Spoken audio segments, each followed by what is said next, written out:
अब ये क्यों मधवाए गए? माँ ने कहा बेटी मुझसे मत पूछो, अरे अपने पिताजी से पूछो, पिता से पूछ लो बेटी। आज वही सवरी जाकर के पिता से पूछा, ऐ पिताजी ये बकरों को क्यों मंगवाया? ये मेरे भाई बोली है महाराज, ऐ पिताश्री अरे काहे पिता इनका मंगवाए,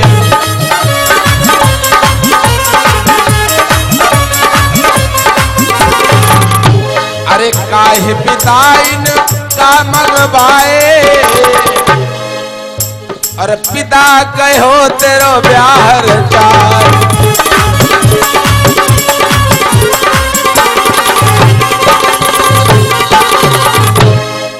पिताश्री इनको क्यों मंगवाया है? तो पिताजी ने कहा, सम्मल ने कहा बेटी तुम्हारा विवाह तय कर दिया है, तुम्हारे ससुराल पक्ष के लोगों ने कहा है कि हमारा स्वागत सम्मान मांस के द्वारा होना चाहिए, इसी के लिए मैंने ये बकरे मंगवाए, सब काट काट करके मांस बनाया जाएगा, तुम्हारे ससुराल पक्ष वालों को खिलाया जाएगा। आज सबरी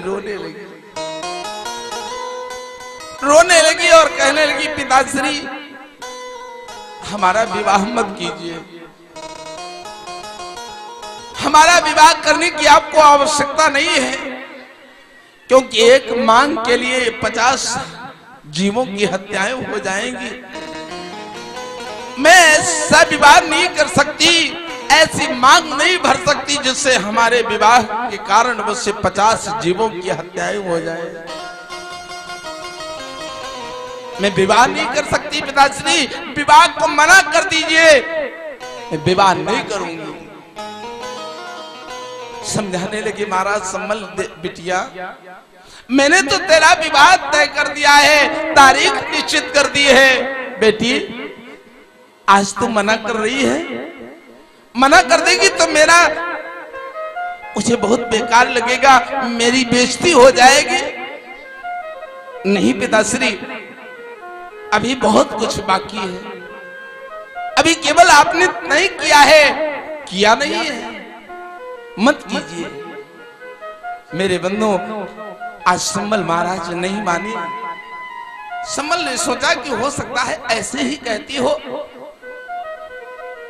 क्या किया है, शेष 5 दिन बारात के रह गए। अब सबरी मन में विचार करने लगी क्या करूं हे परमात्मा,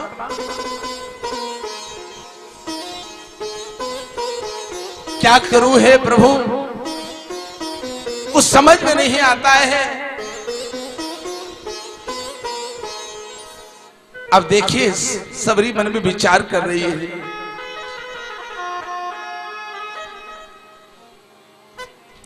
क्या करूं भेद भी बना रहे, मन में सबरी विचार कर रही है, ऐसा कौन सा उपाय करूं जिससे पिता का सम्मान भी बना रहे और हमारा विवाह भी न होने पाए। क्या करो भेद भी बना रहे,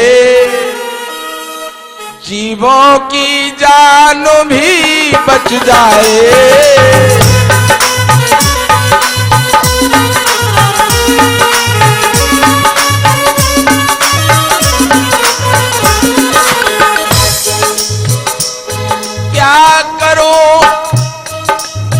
भाव भी बना रहे, जीवों की जान भी बच जाए,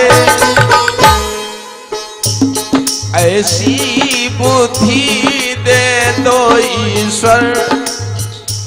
भगवान से बुद्धि मांग रही है सबरी, ऐसी बुद्धि दे दो ईश्वर, मेरा भी ऐसरे बना रहे।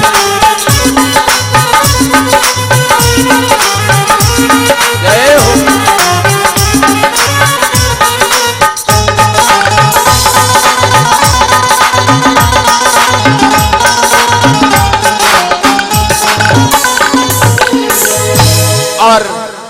आपके बीच में जो ये सबरी की पावन कथा चल रही है, ये आप लोगों के माध्यम से, आप लोगों के स्नेह से हमारे बड़े भ्राता श्री सुनील कुमार चंचल जी भैया जी के द्वारा बहुत दूर दूर तक जाएंगी, क्यों यूट्यूब पर निकलेंगी ना। और पंडित श्री मृदुल किशोर शुक्ल जी के कृपा पात्र शिष्य हम दोनों लोग हैं। वो तो स्वर्ग में विराजमान हैं, लेकिन हम लोग भगवान की पावन चर्चाओं को श्रवण करा रहे हैं। बहुत बहुत धन्यवाद है। ये पावन बालाजी का पावन दरबार है जो नेरी निवादा में बतलाया जाता है स्थित है। इस प्रकार से आज मन में विचार करने लगी, सबरी क्या करो। रात्रि के 12 बजे है, मन में विचार आता रहा। रात्रि में उठी और उठ करके सीधे बतलाते ही विद्वान कि सीधे घर से निकल ली और जाकर के कहां पहुंची, ऐसा तक बतलाया है विद्वानों ने कि हड्डियों का ढेर लगा हुआ था, उन हड्डियों के ढेर में जाकर के छिप गई। ऐसा विद्वान बतलाते हैं। क्यों छिप गई वहां पर? क्योंकि मन में सोचने लगी अगर कोई मुझे ढूंढेगा तो हड्डियों के ढेर में नहीं ढूंढेगा। ये मेरे बंधुओं माताओं बहनों, अब तो सबरी बतलाया जाता है। अरे तह पर रही एक बखवारा,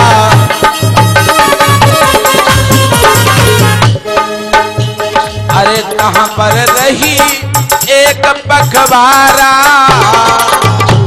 और मन ही मन में कीन विचारा।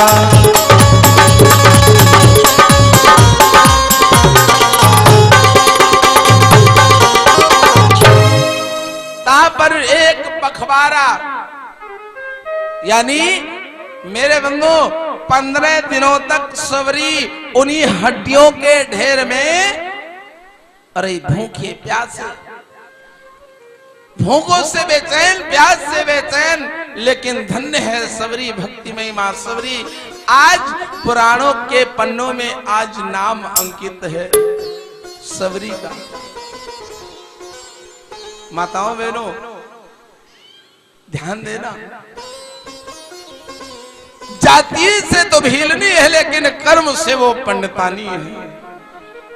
कर्म है इंसान का, भक्ति न है। मेरे बंधु, जाति पात कुल धर्म बढ़ाई, भगवान जाति से बंधन नहीं रखते हैं। आज भूख से प्यास से दुखी है, वहां से निकली और निकल करके मेरे बंधु सीधे जंगल की तरफ रवाना हुई। और उस जंगल में महाराज एक मतंग मुनि आश्रम है, मतंग मुनि महाराज का आश्रम है। और वहां पर पहुंची, देखा बड़ा सुंदर आश्रम है। अब देखिएगा, संत लोग आते हैं ना, संतों की शरण में पहुंच गई, रोज बाहर झाड़ करती है और फिर छुप करके बैठ जाती है। महाराज मतंग ऋषि ने देखा कि रोज रोज ये साफ कर देते हैं। चेलाओं से पूछा, भाई एक बात बताओ, तुमने साफ किया? 4-5 चेले भी रहते हैं। सबने कहा गुरुदेव मैंने साफ नहीं किया। फिर आखिर कौन साफ करता है? आखिर कौन साफ करता है? मेरे बंधु 4-5 दिन के बाद में आज सबरी पकड़ ली गई, आश्रम में पकड़ ली गई। और बड़े ही प्रेम के साथ में सबरी जाती है, संत के चरणों में गिर जाती है और बोली है गुरुदेव। गुरुदेव ने पूछा, बेटी कहाँ की रहने वाली हो? सारा वृत्तांत गुरुदेव से बताया। गुरुजी ऐसी ऐसी समस्याओं से हम गुजर रही, क्या करूं? मेरे बंधु अब तो सबरी कहने लगी, गुरुदेव बस अपनी शरण में ले लीजिए, बतलाया है सवरी आए गुरुदेव कि मेरा कोई ना सहारा बिन तेरे,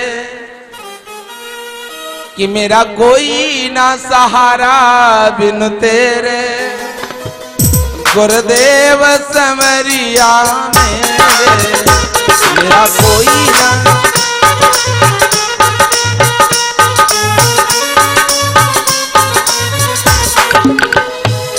मेरा कोई ना सहारा बिन तेरे,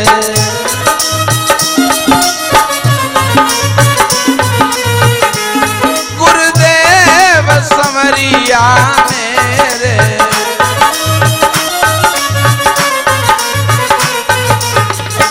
मेरा कोई ना,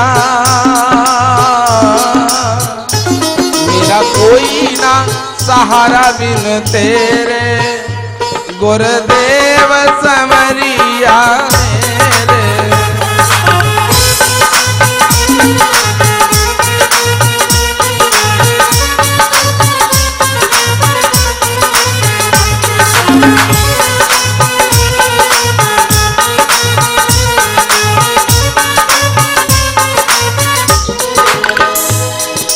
प्यारे आज बड़े ही प्रेम के साथ में सवरी चरणों में गिरी है और बोली है गुरुदेव तुम्हारे सिवा और कोई मेरा है नहीं, यह नैया भंवर में अटक रही,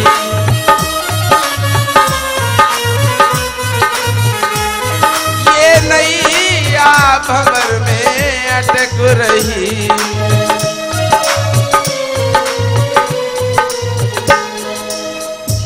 काटो जन्म मरण के फेरे, काटो जन्म मरण के फेरे, गुरुदेव समरिया मेरे।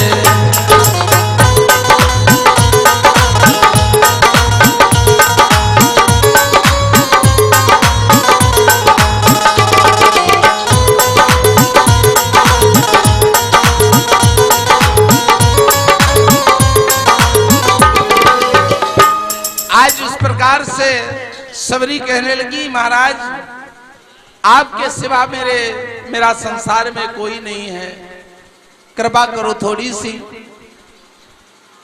ध्यान दीजिए मेरी माताओं बहनों, भक्ति कोई साधारण नहीं है। हाँ,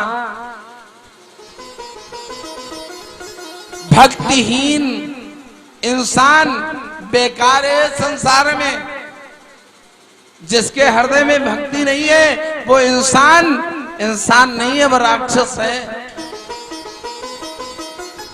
और मैं पहले ही बता चुका हूं कि भक्ति करने के लिए भक्ति स्वतंत्र है, भक्ति करने के लिए जाति से मतलब नहीं होता है, भक्ति करने के लिए श्रद्धा की जरूरत है। माताओं बहनों भैया लोगों, आज तो सवरी गुरुदेव के आश्रम में रहने लगी। गुरुदेव ने सोचा कि लोग मुझे बदनाम कर देंगे कि अब तो गुरुदेव के मतंग मुनि महाराज के आश्रम में लड़कियां भी रहने लगी। क्या किया जाए? महाराज मतंग मुनि ने क्या किया है मेरे बंधु, बढ़िया सुंदर एक आश्रम बनवा दिया। और आश्रम बनवा करके महाराज मतंग मुनि ने सवरी को उसी आश्रम में रहने के लिए बताया। अंतिम में बतलाया कि बेटी तुम चाहती क्या हो? ध्यान देना, जवान है, ठीक 18-19 साल की बिटिया है सवरी। पूछने लगे मतंग मुनि, ऐ बेटी तुम क्या चाहती हो? गुरुदेव मैं सिर्फ भगवान के दर्शन करना चाहती हूँ। ध्यान देना माताओं मेरे, भगवान के दर्शन करना चाहती हूँ। गुरुजी ने ना तो कोई तिथि बताई, ना कोई तारीख बताई, ना कोई दिन बताया, और कहा बेटी धैर्य धारण करते रहना, एक दिन तुझे परमात्मा मिलेगा, एक दिन तुझे परमात्मा का दीदार होगा, परमात्मा तुझे चल करके मिलेगा। लोग कहते हैं ना जब प्यासा इंसान होता नल के पास में जाता, कुएं के पास में जाता है ना। और याद रखना, यहाँ पर बताइए परमात्मा को हम कहूं क्या, कुआं बतलाऊं या समुद्र कहूं?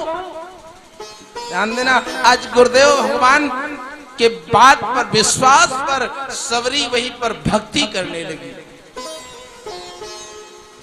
भक्ति करने लगी। आज प्रेम के साथ में भक्ति भाव से रोज अपने आश्रम को बहारती है और रोज अपने आश्रम को साफ करती है, अच्छे अच्छे पुष्प लाती है, भगवान की सेवा करती है।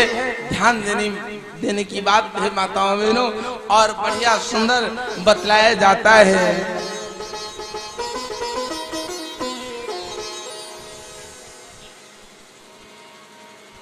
कि सबरी निहार रास्ता, कि सबरी निहार रास्ता, कब आएंगे राम जी। सबरी निहार रास्ता, आएंगे राम जी हो। सबरी निहार रास्ता, आएंगे राम जी। सबरी निहार रास्ता, कब आएंगे राम जी। सबरी निहार रास्ता, जब आएंगे राम जी। मेरा भी धन्य जीवन, मेरा भी धन्य जीवन बनाएंगे राम जी। मेरा भी धन्य जीवन बनाएंगे राम जी हो।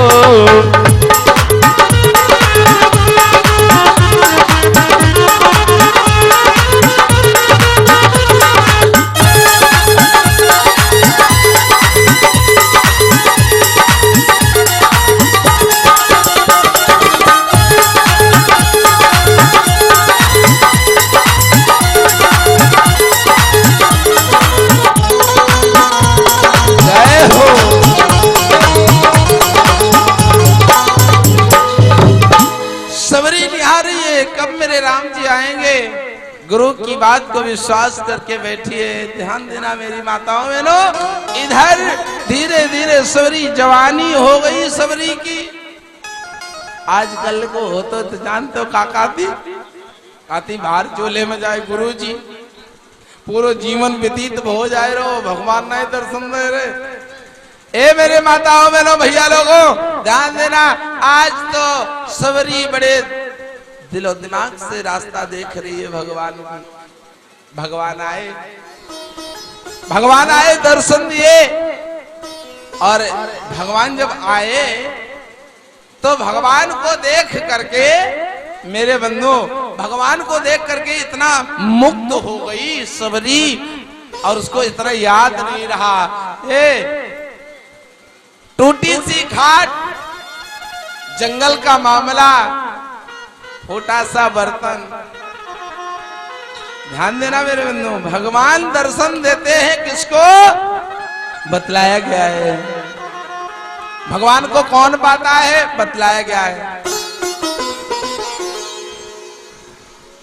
कि निर्मल मन जन सो मोहि पावन। निर्मल मन जन सो मोहि पावा।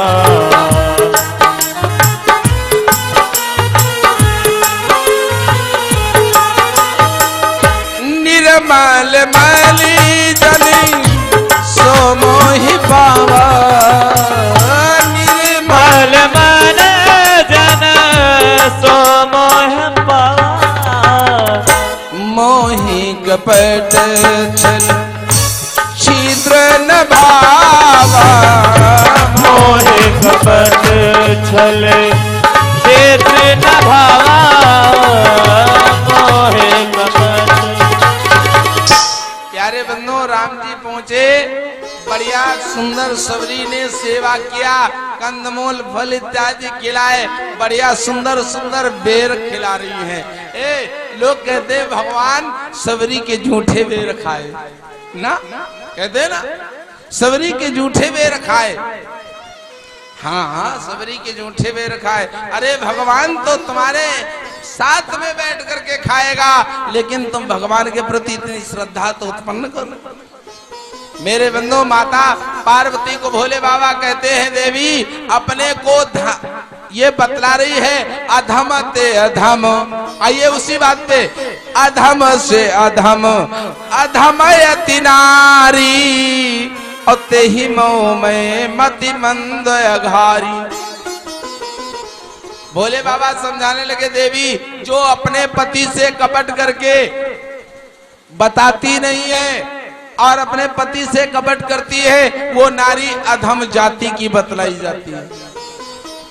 मेरी माताओं बहनों, ये कथा मानस के माध्यम से बतलाया जाता है